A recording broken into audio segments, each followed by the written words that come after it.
begin this news hour in Ireland, where US President Joe Biden is in Dublin tonight at the start of a 3-day visit, which will include trips to the ancestral homes of his great-great-grandfathers. But earlier, he was north of the border in Belfast to mark the 25th anniversary of the Good Friday Agreement, a peace deal which helped end 30 years of violent conflict. Mr. Biden told an audience at Ulster University that lasting peace will bring huge economic dividends. He also called on the devolved government to reconvene after the Democratic Unionist Party walked out over post-Brexit arrangements. Arise Chief Correspondent John Cookson reports. High-profile security for the US President's visit to Belfast. There were mixed feelings amongst local people about his part in marking 25 years since the Belfast Accord. So it's nice to have that kind of support, coming over here for that reason. It's really helpful, you know. It's just, yeah, it's a nice feeling. It shows that we're a very small country, very small city, but we still have that reach. Whether or not Mr. Biden's visit can in 24, 48 hours pull people together and perhaps give a message that, you know, we really do need to get back to government, I don't know, but hopefully he can do that. An early appointment with UK Prime Minister Rishi Sunak. There are several ripples in the so-called special relationship between Washington and London. Discussions on a trade deal were set aside until Sunak visits the White House in June. Talks today focused on Ukraine. We are very close partners and allies. We cooperate and talk on a range of things, whether that's supporting Ukraine or, as I said, economic security. I think actually the relationship is in great shape, and the President and I have lots that we're working on together. More than 3,500 people died in the 30 years before the Belfast Accord was agreed, when in 1998 figures like US Senator George Mitchell achieved the impossible and brought Protestants and Catholics to the negotiating table.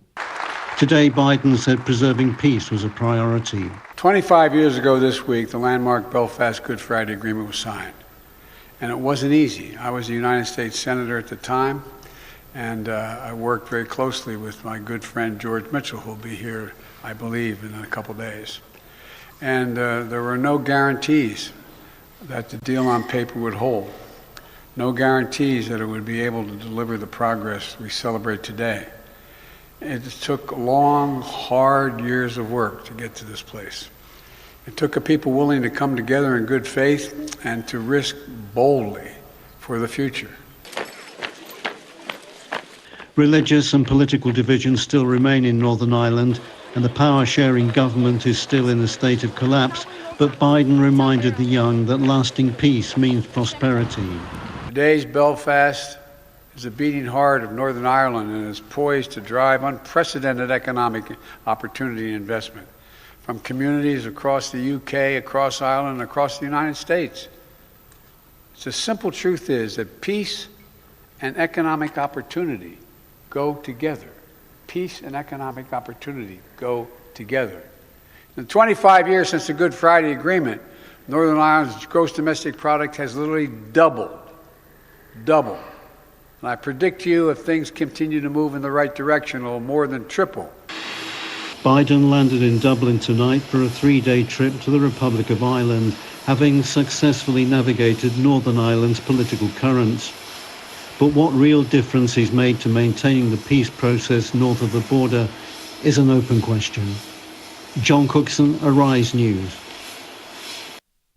And John Cookson joins me now from London for more. Good to see you, John. So no headway then on the best way to get power sharing back on track in Northern Ireland in a world in which you simply can't bully the political parties.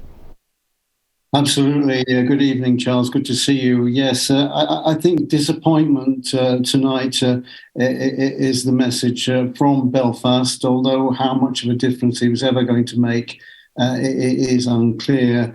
The DUP leader, Sir Geoffrey Donaldson, saying tonight that, frankly, nothing has changed. The visit doesn't change the political landscape one jot.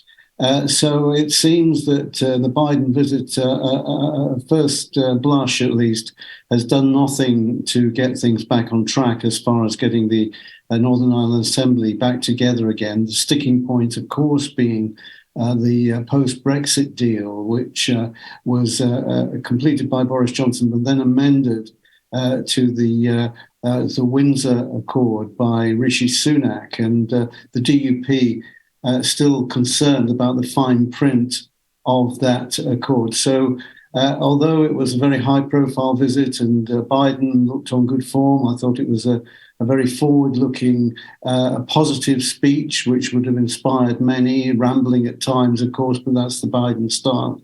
But frankly, it doesn't seem to have changed things as far as the political scene is concerned. What I would say, though, Charles, is this, that the words of the speech will have resonated very much with the so-called peace generation in Northern Ireland, those young people who have known no or relatively little violence since the 1998 agreement, that life can be prosperous, they were told, if the peace remains. And of course, these are voters for the parties that are actually involved in the political shenanigans at the moment. So I think on one level, Biden had to be careful that he didn't, as you say, try to nudge the Protestants in particular too far. But he did score, I think, with the younger generation and to give them hope that prosperous days, better days will come if the peace holds. And of course, John, next on Mr. Biden's tour circuit, the Republic of Ireland, where he is now, he's evidently very proud of his links to Ireland. Is that something that for some in the unionist community in Northern Ireland might make him look less like an honest broker? I think they already have their views, do they not, Charles? I'm not sure a visit down the highways and byways of Biden's ancestral homes is really going to change anything. It will, as you suggest, reinforce that stereotypical view that the Protestants have, that's particularly of a Catholic president who is sort of burnishing up his Irish roots, possibly for a presidential run in 2024. And you can bet your bottom dollar, by the way, that every church that he goes to and every tree that he plants will be carefully recorded by the cameras, and there'll be shillelaghs and dancing and all that kind of thing, which Biden will use. And who can blame him for his political campaign if he does indeed decide to run, because the Irish vote, although relatively small in America, is very significant, and it will help Biden if he does decide to run as president. But at the very least, though, John, this trip has reminded people just how extraordinary it is that there is now peace in Northern Ireland, although I suppose it's still divided along sectarian lines. Charles, it is a very fragile peace. We had the attempted murder of a policeman in Northern Ireland very, very recently. There was the attacks, the fire bombings of police in London, Derry, over the weekend. I mean, it is simmering all the time and below the surface, and very often these are sort of tit-for-tat operations by various political groups and armed groups who are still very much large in Northern Ireland, the new IRA, for example. So the peace accord appears to be holding. 200 people have died since it was agreed in 1998, but that's a fraction of the 3,500 who died in the decades before.